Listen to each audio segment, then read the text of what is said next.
help me decide which color version for the thistle I should use.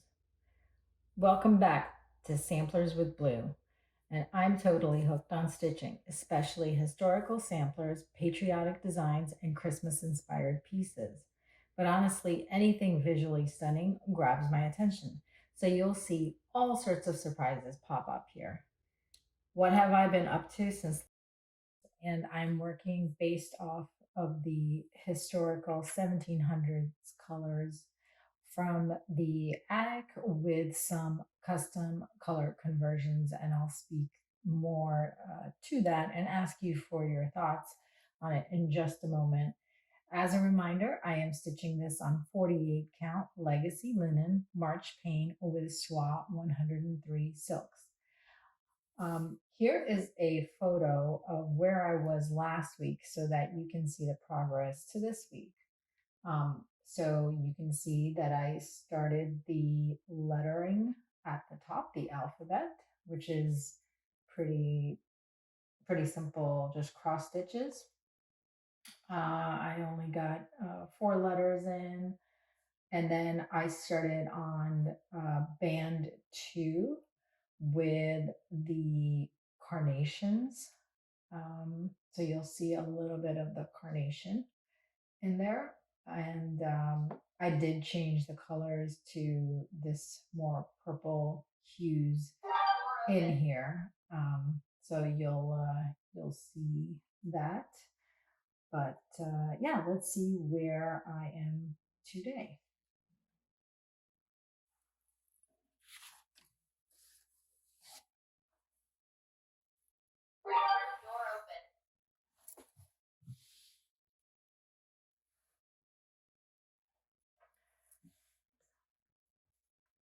All right, so I got more of the lettering done, more of the alphabet done. So I continued, finished the C up and continued all the way up to L, almost at the finish, at the finish, almost at the halfway mark for the top band. Haven't really done anything on this second band of lettering, but I wanted to continue and work on this second band. So I added some of the thistles and then another carnation. What you will see at the base of the carnations, however, is slightly different for each of these two things. I do have a thought and an opinion of where I want to move forward, but I have done them in two different colors. This first one, I did it with the same color, this lowest base of the carnation, if you will. I did it in the same color, green, over here. And then this one, I decided to create a little bit of an accent. So I have at the base a darker green, and then this green next to that, and then this green, this limey green next to that. So just creating this gradual gradient effect. I personally like this version better than this lighter one because it does create a little bit of an accent and contrast between the lighter greens, darker greens, and then these the carnation flowers. But wanted to get your thoughts on that. Let me see if I can zoom in. Okay. Yeah. There we go. So let me know what you guys think. Do you guys like this darker version that I also like? Or do you like this lighter version? I just feel that the lighter version doesn't give it that pop that I'm looking for.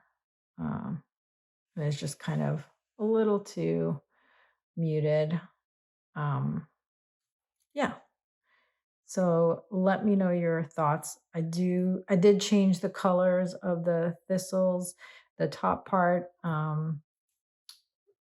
Use a pinkish orangey kind of color that is a little bit different than what the called for was. But I like the way these blend with the adjacent greens. I think I also might have changed the greens in there. I'm just kind of going on my own color selections right now, and what I find visually appealing. So last time I showed you my progress on Mary Wallace by Cross Stitch Antiques. This was my birthday start for this year. I started it in early September. I am stitching this on 48 count legacy linen March Pain with Swa 103 silks. I'm using the called for silks, and I'm going to post a picture as a reminder of where I was last week so that you can see the progress. So last week you'll see I had finished the border. I did the first 4 letters in the first line. I was almost done with the orange band. And then I started getting into the O on the third band. I would say probably 60% complete with that little pink band directly below it. I had started on the R below that, almost halfway through the second orange band, did the X on the last row of alphabets, and then started on the red vine. I guess you'd call that a red vine. A few stitches down. Yeah. So let's see where I am today. All right. So today you'll see that I finished the E and then started the F. I'm almost done with the first orange band. I just have a little square over here to do. I completed the O. I completed the R, and I started on the S. I worked a little bit more on the second band of orange. And then I also completed the Y and then started on the Z. I then filled in some more of these strawberries down here, as you'll see, and then started going back up over here.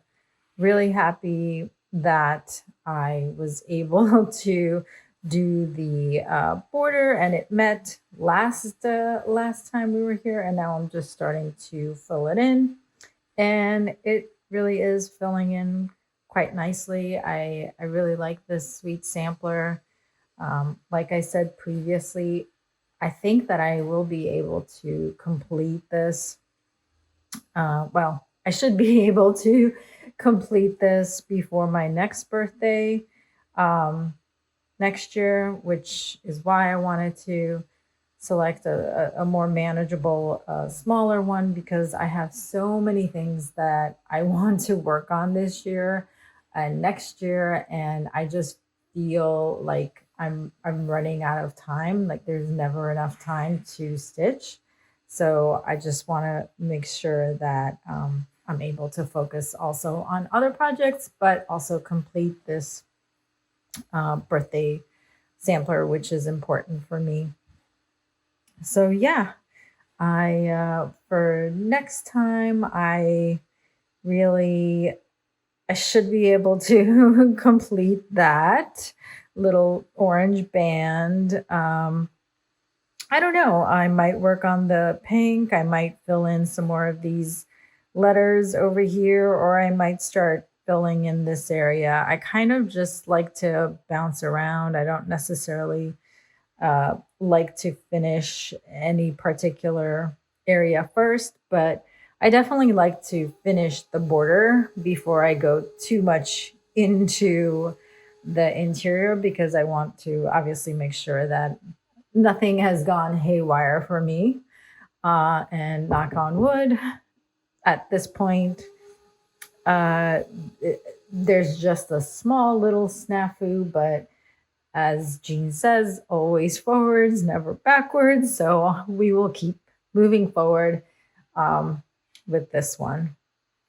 So yeah, I hope you enjoyed this progress.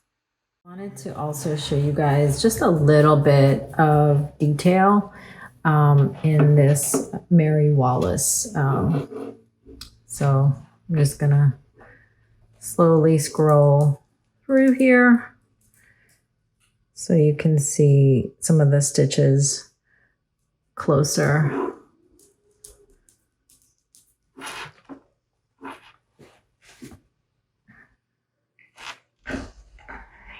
And we'll just move in this way, getting to the bottom of the border.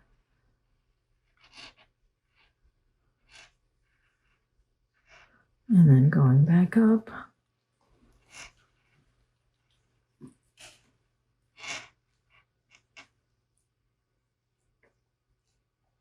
So you could see that. Yep, I just wanted to show you guys that. So this is a project that we started with the Sampler Guild, Charleston Sampler Guild in 2024. We finished it this year. It's called the Friendship Panel, and this is it. Multiple panels. It's got 12 panels. Each panel was provided to us. Betsy Morgan designed this, and Betsy partnered up with the guild, and each month she released a new mini sampler, which was so much fun to do this. Every month we got a new surprise that Betsy would send us, and we got to stitch this. I'll open it up and I'll show you. Each one is a mini sampler, like I said before, and it represents a different country.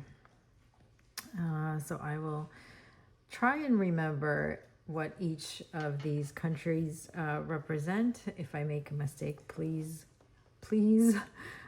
correct me. This was America. Oh, and you also got to select your own linen and your own colors. So when we put them all together, it was very nice to see because everybody's was different, even though we were working on the same project. So it was really beautiful to see all of that. So I believe this was Scotland. I think this is Scandinavia. This was France. This was England. So all of them had like these beautiful different kinds of stitches. This was Mexico. And then let's flip it around. So you learned so many different kinds of stitches doing this project. I believe that Willow Tree Sampler Guild is working on this now. So I think if you reach out to them, you can probably get started on this. And obviously there's no race. You just finish it at your own pace, which is great. I might have jumbled the, nope, this is not Mexico. This is New Zealand. Apologies for that. So New Zealand, this is Mexico. This is Italy, of course.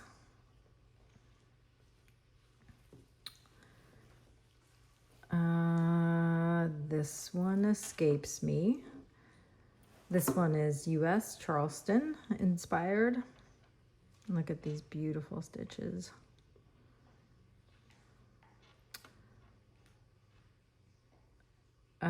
This was Spain, and this is Germany. I am pretty sure. I will go back and double check, but I'm pretty sure that's correct. I just love these. And if you look at somebody else's that they've completed, it looks so different, and I'm just in love with all of the different versions. So then, yeah, you have this little kind of bifolding accordion piece, and then you could make these little silk pockets if you wanted to. Some of the ladies I know are inserting the names of the countries, which is a great idea, and I should probably do that so I don't get later on and forget all of these names again. So like I said, I'll rewatch this, and if I messed up on any of the names, I will correctly write the correct name in there. Yeah, I'm trying to think, is there anything else I wanted to show you this week? I just wanted to show you something that I completed because you're just seeing works that are in progress. I think this is good for now. Yeah, hope you enjoyed that. Guys, I wanted to show you some haul, which is, for this particular time, it's not really things that I purchased necessarily. It's things that my friends have given me, my friends' family have given me. So let me show you the first one. I was blown away when I saw this. So you probably heard by now about my friend Jane. She's the one that got me into stitching. So she made this gorgeous scissor fob for me. Look at that. Isn't it beautiful? The bee, obviously. I love bees. Everybody calls me Bee. So that's a beautiful little symbol there. And then on the back, it has my initials, and then this beautiful flower over here, and then the year that I was born and the year of that Jane made this. Isn't this so sweet? Oh my gosh, and look how beautifully made this is. It's gorgeous. I absolutely love it and have been stitching with it ever since she gave it to me. I just love it. I look at it every day. It's on my scissors, and it's just like, it falls so nicely. It's gorgeous. Absolutely love it. Thank you so much, Jane. The next thing that I wanted to share with you was my mom went to Hobby House, and she purchased for me, she got me this, look at this, guys, this fat quarter bundle of French General blues and brownish grayish colors. I just love it. I have no idea what I'm going to do with it, but absolutely love it and am so excited for it. It is stunning. I love it. I've never had any French General fabric before, but really I'm excited to come up with some sort of project for this and use it. So the next thing that my mom got me from Hobby House Needlework is, it looks like it's a fat half of 5363 Legacy Linen in Sycamore Seed Pod. Beautiful, just a stunning, gorgeous, delicious color. I love it. I don't know yet what I will use it for, but thank you again. Very generous. I love it. The next thing, I'm going to take it out of this cellophane, is wood smoke, but it doesn't have a count on it. I'm going to guess it's 56, but I'll measure it once once I'm ready to start using it, I will measure it and verify what the actual count is. But it's beautiful. I think that's tabby cat, linen, not certain.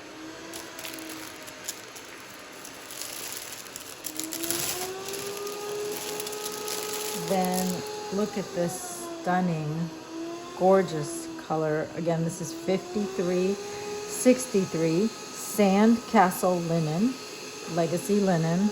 It's just a beautiful, beautiful brownish gray, grayish color. I'm so excited to use this. Again, I don't know what yet, but I'm sure there'll be a sampler or some smalls that will be stitched on this. Very much appreciate this. The next piece of linen she got for me was this. It's legacy linen, 45 count, Thai iced tea. Really beautiful piece of fabric. Again, I'm repeating myself, but this is just stunning. I love that it is serged all around so it doesn't fray for me, so I have to find like a beautiful project to do this, which there is no shortage of projects that I have to do, and one day I will show you my part of my stash. The last piece of linen that she got for me was this 45 count by Legacy Scriptorium, I believe it's called. So it looks similar to the Sandcastle linen, but it is lighter. It is significantly lighter than that. So just so you can compare, this is the Sandcastle and this is the Scriptorium. So I have to figure something nice for these projects. But yeah, I'm sure I will come up with something. So excited. Thank you, Mom. Really appreciate you. Thank you. So, as you can probably guess and soon see, I was really not very good about working on United We Stand this week. And I hope that I will have some time this week coming up. But this past week, I just got too wrapped up with Dorcas and switching colors and Mary that I just did not get to United We Stand. I was also an update regarding the 103 organization that I talked about last week. I am not happy with the way that it turned out. So I'm going to plan B, and I hope to have something for you next time to show you. I did also want to briefly remind everyone regarding Jingle Ball 2025. The sign up is tomorrow, I believe Friday, October 17th at 7 p.m. Eastern time. I signed up for Jingle Ball last year, and my major regret is that I didn't sign up for the class or for the chart. AC Nash Gingerbread House. I am so regretting that decision right now, but there was a rumor, and I hope that it's true. It sounds like the Gingerbread House chart is going to be available to purchase this year for the Jingle Ball attendees. I hope I heard that correctly. If I didn't, please let me know. But yeah, I do plan to sign up for classes this year. Hopefully I get in, and for the kids as well. And yeah, I'm looking forward to that. Wanted to just for another second go back to my favorite. Well, they're all my favorite, but to Dorcas just for a brief second. because I wanted to talk to you a little bit regarding the, just to paint a picture of where, you know, this little girl was at the time in 18th century England. So it was a really fascinating time. I'm, I'm very interested in the history, but she was born while in 1710. She was born while Queen Anne was the monarch of England. But in 1714, after Queen Anne died, even though she birthed 14 kids, none of them survived. So after Queen Anne's death, the throne got passed to a German prince who became King George. He adapted his name from Georg to sound a little bit more English upon his arrival to England. But by 1720, when 10-year-old Dorcas stitched her now famous sampler, England was under King George's the first rule. And it was experiencing the turmoil of the South Sea Company's notorious stock market collapse. This era also saw the British Empire expanding its colonies in the Americas, exploring regions just north of the Spanish-occupied territory of Florida, territory that would later become known as Georgia. King George, Georgia. It's very fascinating. But it's interesting to think about against this backdrop of global change and colonial ambition that sweet little Dorcas, 10 years old, stitched this stunning sampler. It is an extraordinary accomplishment. The original sampler can be seen at the Fitzwilliam Museum collection, I believe. I'd love to know if anybody has seen this in person. I am very excited and hope that one day I will get to go and see it for myself in person. But I mean, I can't even imagine that this was stitched reversibly with all of these decorative stitches created by her at 10 years old. I'm just blown away. She incorporated 17th century, very popular 17th century bands and motifs, but she displayed them in a rectangular format, which was a new innovation at that time. So this was a transition from samplers being used as reference tools for stitching techniques to becoming standalone pieces of art, which is truly remarkable.